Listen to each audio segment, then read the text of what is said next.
Depois da determinação do ministro Alexandre de Moraes, do Supremo, de desbloquear as redes sociais do influenciador digital Bruno Monteiro Ayubi, conhecido como Monark, várias outras contas bloqueadas pelo magistrado, como as dos jornalistas Guilherme Fiuza e Bernardo Kister e do empresário Luciano Hang, voltaram ao ar no final de semana. A decisão ocorreu às vésperas da visita da Comissão Interamericana de Direitos Humanos ao Brasil para avaliar a liberdade de expressão no país. A visita da entidade ligada à Organização dos Estados Americanos começou ontem e vai até o dia 14 de fevereiro. Nas redes sociais, a coincidência chamou a atenção dos internautas que sugeriram tratar-se de uma estratégia para tentar encobrir os casos de censura praticados pelo judiciário brasileiro. Cauti, começamos essa com você. Antes de falar do desbloqueio aí desses perfis, acho que não temos muito o que comemorar, enfim, mas eu queria falar um pouco sobre esse convite desse braço da OEA que chegou ao Brasil ontem, vai realizar reuniões no eixo São Paulo, Rio de Janeiro e também Brasília. E aí eu queria que você explicasse para quem nos acompanha, Cauti, que pode parecer um paradoxo, né? Mas foi o governo Lula quem formalmente, oficialmente enviou esse convite a esse braço da OEA. Queria que você explicasse em que contexto ocorreu esse convite realizado pelo governo Lula, sendo realizado neste momento, nesse cenário político que estamos vivenciando. Vamos lá, é uma questão formal, uma questão política. A questão formal, a OEA não tem o poder de mandar seus representantes num país para verificar o que está acontecendo. Formalmente, é o país que deve convidar a OEA, os seus representantes, para dar uma olhada no que está havendo por lá. E o Brasil fez isso. Foi de livre e espontânea vontade? Foi porque o governo Lula acha que está tudo bem? Não. Foi claramente por pressão dos Estados Unidos, por pressão da própria OEA. Por quê? Porque com o governo Trump, cuja uma das maiores bandeiras é a liberdade de expressão, muita gente começa a se perguntar por que a OEA não fez nada até agora para verificar o que está acontecendo no Brasil. A OEA tem um alto representante, aliás, um relator especial para a liberdade de expressão, que é um funcionário da OEA, nesse caso é um advogado da Colômbia, que se chama Pedro Vaca Villarreal, que está agora no Brasil, e essa pessoa, o Pedro Vaca Villarreal, ele tem como obrigação, ele ganha um salário para verificar se nos países membros da Organização dos Estados Americanos, como é o Brasil, a liberdade de expressão está sendo respeitada ou não. Ele pode fazer e deve fazer um relatório para analisar como está a liberdade de expressão em vários países. Fizeram isso no caso de Cuba, denunciando censura por lá, fizeram isso no caso da Venezuela também, e agora a pergunta é, por que não fizeram nada ainda sobre o Brasil? E é essa a razão pela qual ele está vindo para cá.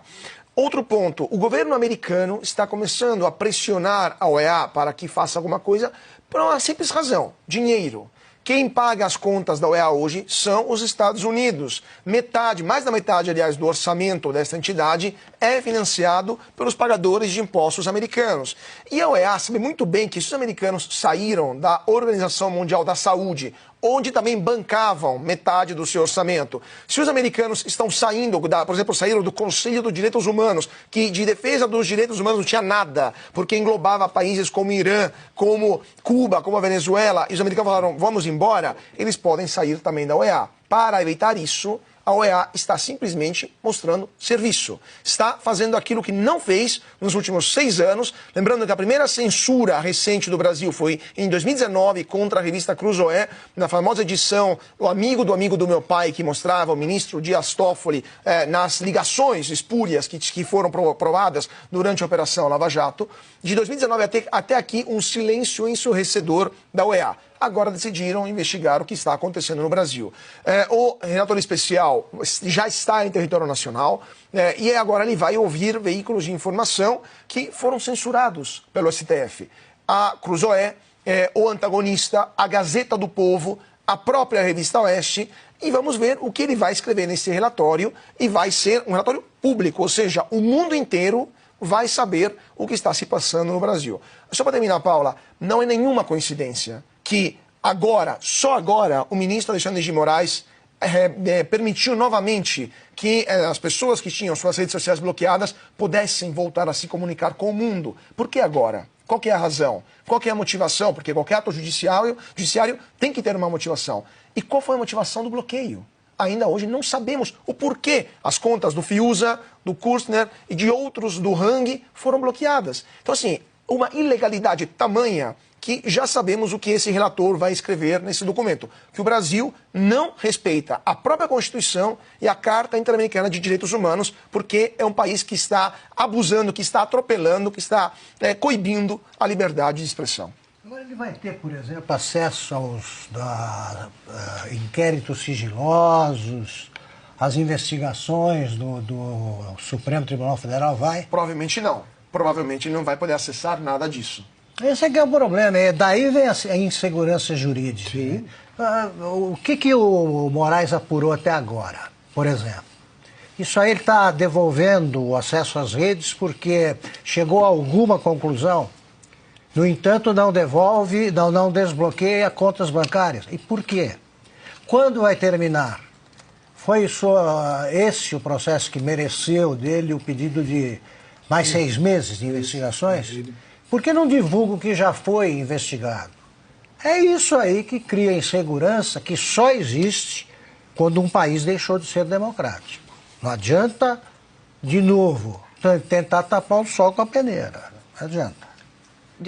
Diga, Cláudio. Eu esqueci também de comentar. Eu estava dando uma olhada no Twitter do Pedro Vaca, vereador Web, para ver se ele alguma vez comentou alguma coisa sobre o que acontece no Brasil. Nada. Zero. O representante especial para a liberdade de expressão da OEA nunca comentou nenhuma violação dos direitos humanos, nesse caso, da liberdade de expressão no Brasil. Ou seja, não está legal para esse cara a imagem dele e da OEA frente à opinião pública brasileira. Ana, muita gente se perguntando nesse final de semana aí com o desbloqueio de algumas contas, o que estaria por trás aí dessa decisão do ministro Alexandre de Moraes. Eu só pedir para a produção para a gente exibir mais uma vez a arte que nós fizemos ali com alguns perfis que foram desbloqueados do empresário Luciano Hang, bloqueado desde agosto de 2022, jornalista aqui da casa, Guilherme Fiuza, bloqueado desde janeiro de 2023 e também o Bernardo Kister, que estava bloqueado desde janeiro de 2023, além também do desbloqueio das contas do Monark, né, Ana? Não há muito o que comemorar, na verdade, que o ministro Alexandre de Moraes aí suspendeu a censura prévia, mas todas essas pessoas continuam sendo investigadas em inquéritos que seguem aí sigilosos, que as partes não têm acesso a esses autos. Tirou do castigo do quarto, mas não pode sair de casa. Continua preso. Então, bom, eu acho que o meu lado mineiro, de uma boa mineira, eu desconfio das coisas de cara. Antes, eu prefiro ter uma boa surpresa ali na frente do que fazer uma expectativa e ali na frente a gente ter uma decepção muito maior. Eu não acredito nessa benevolência, nessa preocupação da OEA, até porque nós estamos falando de uma OEA que é composta por membros da antiga administração. Tem gente que vem de Joe Biden. A nova administração Donald Trump ainda não assumiu completamente. Essa comitiva da OEA tem muitos ali que têm excelentes relações, vamos colocar assim, excelentes relações com ministros do Supremo Tribunal Federal no Brasil. Então, Paula, eu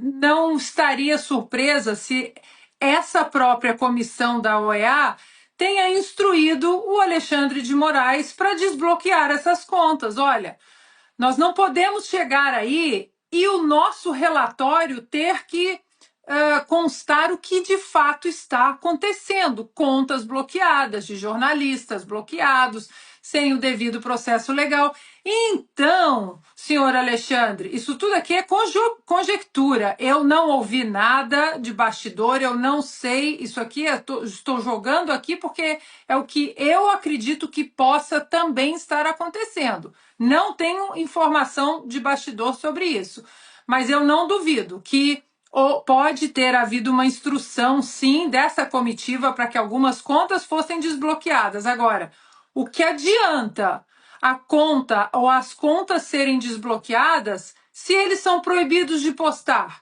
se eles são proibidos de dar opinião, de perguntar, de questionar? Quando eu poderei ver as páginas dos meus processos? O que adianta desbloquear a conta de Felipe Martins, se Felipe Martins continua com tornozeleira eletrônica? Foi convidado para falar na Câmara, não foi autorizado. Não pode usar as redes sociais. Não pode dar entrevista para absolutamente ninguém, enquanto Lula deu entrevista dentro da cadeia.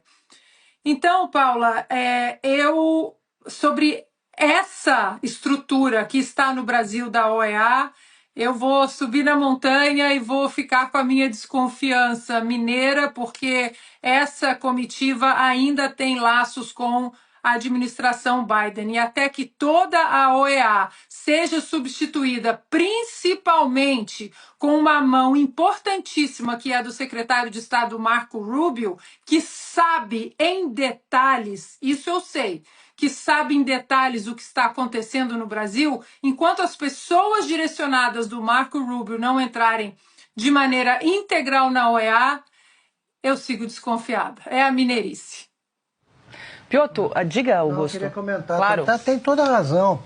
Essas coisas que ele vai colher, nós vamos comentar também, vai haver uma conversa com gente nossa. Sim. Claro. Mas ela é tudo, já foi publicado em jornais aí de outros, não pela nossa imprensa, mas essa aí é uma coisa semi-morta, né? Estou sendo generoso. Todo mundo sabe o que está acontecendo aqui no Brasil. Não se pode escrever. A Oeste segue contando a verdade. Agora, os jornais não contam. Alguns são punidos porque contaram, muitos. O clima é de medo. Medo não rima com democracia. Não existe em nenhum país democrático as pessoas sentem medo de dizer o que acham e pensam. Não há liberdade de expressão. E o governo quer mais, né? A palavra que eles usam é regular, né? Que está errada. E regulamentar, que também é uma obscenidade. Tem que regulamentar as redes sociais. Quer regulamentar o quê? Se o sujeito ultrapassar a fronteira, legal, ele cai no crime contra a honra. E aí é processado por isso. Parem com essa história.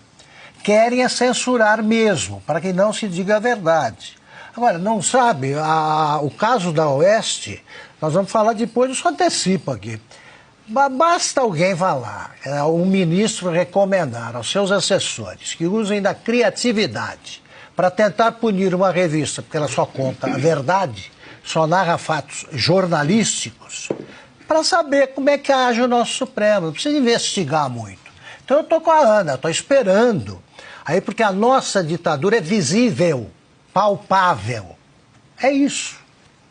Lembrando também, desculpa, Paula, lembrando também a pérola imortal da Eliane Cantanhede, que desconfiar do governo é crime. É crime. Então, assim, esse é o nível da velha imprensa também. Não é só o Supremo que abusa, é a velha imprensa que ajuda também. Que é a favor da censura. Deixa eu registrar que já ultrapassamos as 94.